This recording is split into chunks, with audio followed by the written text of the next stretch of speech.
అన్నదాత సుఖీభవ మొన్నే 3వ విడత రిలీజ్ చేశాం.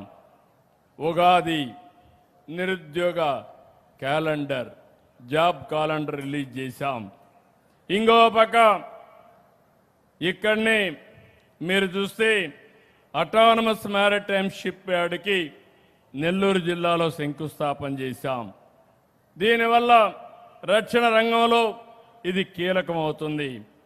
ఇక్కడ ఎవరికి మత్స్యకారులకు అన్యాయం జరగదు, ఆ విషయం కూడా చెప్తాను. ఇంకో పక్క 1000 మందికి ఉద్యోగాలు వస్తాయి. ఆ ప్రాంతంలో ఉండే మత్స్యకారు గ్రామాల్లో చదువుకున్న పిల్లలకి ఉద్యోగాలు వస్తాయి. నిన్నే దివ్యాంగులకి దివ్యాంగ శక్తి కింద ఆర్టీసీలో 13 లక్షల మందికి ఆడబిడ్డలతో సమానంగా ఉచిత ప్రయాణ సౌకర్యం ఏర్పాటు చేశాం. మొన్నే నేను చూస్తే ఉగాది రోజున 56 కోట్ల రూపాయలు సీఎం రిలీఫ్ కింద డబ్బులు రిలీజ్ చేశాం.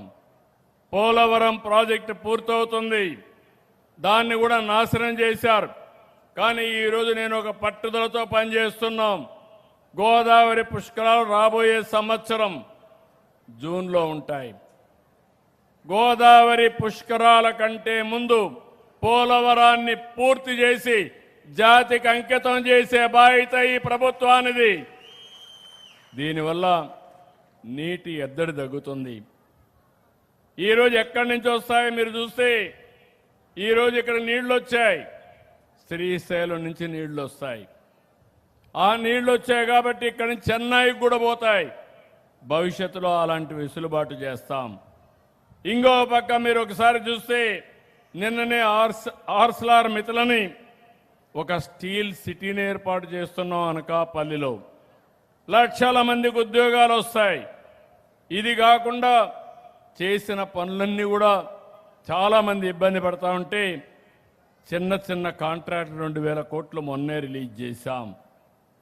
ఇంకో పక్క నిన్నే ప్రత్యేకమైన సమావేశం పెట్టాం. ఇంతవరకు రాజధాని లేకుండా చేశారు, 3 ముక్కలాట ఆడారు. అందుకే శాశ్వత పరిష్కారం కోసం అమరావతి మన రాజధాని, దానికోసం ఒక తీర్మానం పాస్ చేసి కేంద్రానికి పంపించాం. తొందరలోనే చట్టం వస్తుంది. మీ అందరికి హామీ ఇస్తున్నా, అమరావతి హైదరాబాద్ కంటే చెన్నై కంటే నెంబర్ 1గా తయారు చేసి మన పిల్లలకు అవకాశాలు కల్పించే బాధ్యత మేము తీసుకుంటాం.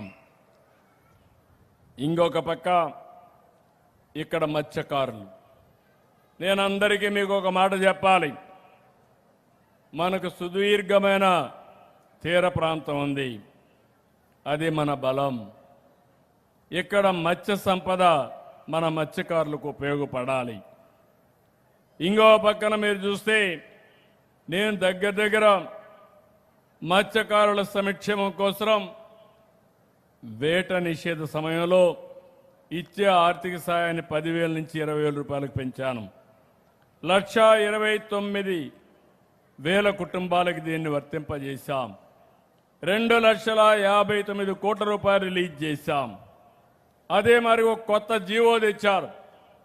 ఎవరైతే చెరువుల్లో మత్స్యకారులు చేపలు పెట్టుకుంటే దాన్ని క్యాన్సిల్ చేసి వేరే వాళ్ళకి ఇస్తే దాన్ని వస్తానే క్యాన్సిల్ చేసి మళ్ళా మత్స్యకారులకే ఇచ్చాను. ఇది కాకుండా నేను ఒకే ఒక విషయం చెప్తున్నాను. ఎప్పుడు కూడా ఈ ప్రాంతంలో తమిళనాడు నుంచి పాండిచ్చేరి నుంచి కొంతమంది వచ్చి ఇక్కడ చేపలు పట్టుకుంటున్నారు. మన వాళ్ళకి ఇబ్బంది వస్తూ ఉంది. ఒకప్పుడు నేనున్నప్పుడు దగ్గర నిఘా కోసం ఆ రోజు మీరు చూస్తే 20 బోట్లు పెట్టాం, నిఘా పెంచాం. వైఎస్ఆర్ కాంగ్రెస్ పార్టీ వస్తానే నిఘా పోయింది. వీళ్ళు ఏమాత్రం యాక్ట్ చేయలేదు. ఇక్కడే తిరుపతి కలెక్టర్ ఉన్నాడు, నెల్లూరు కలెక్టర్స్ ఉన్నారు. అందరి కలెక్టర్లకు ఆదేశాలు ఇస్తున్నా, ఈ ప్రాంతంలో ఉండే చేపలు ఈ ప్రాంతంలో ఉండే మత్స్యకారులే పట్టుకోవాలి తప్ప వేరే వాళ్ళు కాదని మరొక్కసారి మీ అందరికీ విజ్ఞప్తి చేస్తున్నా. ఇప్పుడే 2 బోట్లు ఇచ్చాం, ఇంకా 3-4 ఇస్తాం. ఎన్ని కావాలన్నా పెడతాం, నిఘా పెంచుతాం. ఈ ప్రాంతానికి ఎవరు వచ్చినా అది కరెక్ట్ కాదు. తమిళనాడు ప్రాంతంలో ఆ కొండవాళ్ళు పట్టుకోవాలి, ఈ కొండవాళ్ళు ఇక్కడ పట్టుకోవాలి. అంతేగాని ఈ ప్రాంత మత్స్యకారులకు దెబ్బ తగిలే విధంగా ఎవరొచ్చినా ఈ ప్రభుత్వం సహకరించదని చెప్పి కూడా నేను మీకు తెలియజేస్తున్నా. 12 బోట్లు ఇస్తే పూర్తిగా నాశనం చేశారు. ఇప్పుడు మళ్ళా నేను వస్తానే హామీ ఇస్తున్నా. ఎన్ని 4-5 కావాలన్నారు. దానికి 1,50,00,000 అవుతుందన్నారు. అయినా కూడా ఇస్తాం. ఇచ్చి పూర్తిగా మిమ్మల్ని ఆదుకునే బాధ్యత, మిమ్మల్ని ప్రొటెక్ట్ చేసే బాధ్యత నేను తీసుకుంటానని చెప్పి కూడా నేను మీకు తెలియజేస్తున్నా. ఇది కాకుండా ఇక్కడుండే మీ అందరికీ ఒకటే విజ్ఞప్తి చేస్తున్నాను. ఈ ప్రభుత్వం యొక్క ఉద్దేశం ఒక సుపరిపాలన. ఎవరికి ఎలాంటి ఇబ్బంది లేకుండా పరిపాలన సాగించాలని, నీతివంతమైన పాలన ఇవ్వాలని, సమర్థవంతమైన పాలన ఇవ్వాలని నేను అనునిత్యం పనిచేస్తున్నాను. ఈరోజు మీరు ఒకసారి చూస్తే రియల్ టైం గవర్నెన్స్ పెట్టాం. అందరికీ సెల్ ఫోన్లు ఉన్నాయి. నా ఫోటోలు కూడా రికార్డ్ చేసే పరిస్థితికి వస్తున్నారు. మీటింగే షూట్ చేస్తున్నారు మా తమ్ముళ్ళు కొంతమంది. ఈరోజు మీకుండే సెల్ ఫోన్ ద్వారా మీరు ఏ ఆఫీసుకు పోయే పని లేకుండా అన్ని పనులు అయ్యే విధంగా చర్యలు తీసుకుంటున్నాను. మన మిత్ర వాట్సాప్ గవర్నెన్స్. మీరు ఒక క్లిక్ కొడితే మీకు ఒకవేళ టైప్ చేయడం తెలియకపోయినా హాయ్ అని నీకేం కావాలనో చెప్తే నీ పని చేసి తిరిగి నీకు ఆ పని అయిందని చెప్పడం నా బాధ్యతని మీ అందరికీ హామీ ఇస్తున్నా. ఈ విషయంలో మీ అందరికీ ఒక అవగాహన రావాలి. నేను టెక్నాలజీ ఎప్పటికప్పుడు అనుసంధానం చేసుకుంటున్నాను. ఇక్కడే ఉద్యోగస్తులందరూ కూడా ఉన్నారు. వారికి కూడా విజ్ఞప్తి చేస్తున్నా. మనం నష్టపోయాం, రాష్ట్రం నష్టపోయింది. మీకు కూడా ఒకప్పుడు జీతాలు 1వ తారీఖు రాకపోతే 1వ తారీఖు జీతాలు ఇచ్చే పరిస్థితికి వచ్చామంటే అడ్మినిస్ట్రేషన్ స్ట్రీమ్లైన్ చేశాం, పరిపాలన ఘాట్లో పెట్టాం. ఈరోజు మీరు నేను కలిసి ఈ రాష్ట్రాన్ని పూర్తిగా ముందుకు తీసుకుపోవాల్సిన అవసరం ఉంది. అందుకే ఏ పని జరిగినా 1వ తారీఖు మీకు పింఛన్ ఇస్తున్నాం. పింఛన్ ఇస్తానే టెక్నాలజీ ద్వారా ఎక్కడిచ్చానో ఒకసారి చెక్ చేసుకుంటున్నాను. ఆన్లైన్లో వచ్చేస్తుంది, ఫోన్లో ఎక్కడిచ్చాడు అవన్నీ వచ్చేస్తాయి. అది అయిన తర్వాత మళ్ళా మీకు ఒక మెసేజ్ పంపిస్తున్నాను. ఇచ్చిన అధికారి గౌరవంగా చూశాడా, లేకుంటే ర్యాష్గా మాట్లాడా, లేకుంటే ఏమైనా లంచాలు అడిగాడా, ఇలాంటివన్నీ అడుగుతున్నా. అంటే దీని ఉద్దేశం చాలామంది బాగా పనిచేస్తున్నారు, వాళ్ళని అభినందిస్తున్నాం. ఎవరైతే సరిగా పని చేయరో వాళ్ళ దగ్గర పని చేయించడం ఒక ముఖ్యమంత్రిగా నా బాధ్యతని మరొక్కసారి మీ అందరికీ విజ్ఞప్తి చేస్తున్నా. ఈరోజు ఇక్కడికి వచ్చినప్పుడు ఒక 44 సర్వీసులు, ఒక ఉదాహరణ చెప్తున్నా ఈ ప్రభుత్వం ఎట్లా పనిచేస్తుందని. ఈరోజు ట్రైబల్ వెల్ఫేర్ ఆశ్రమ హాస్టల్స్ ఉన్నాయి, స్కూల్స్ ఉన్నాయి.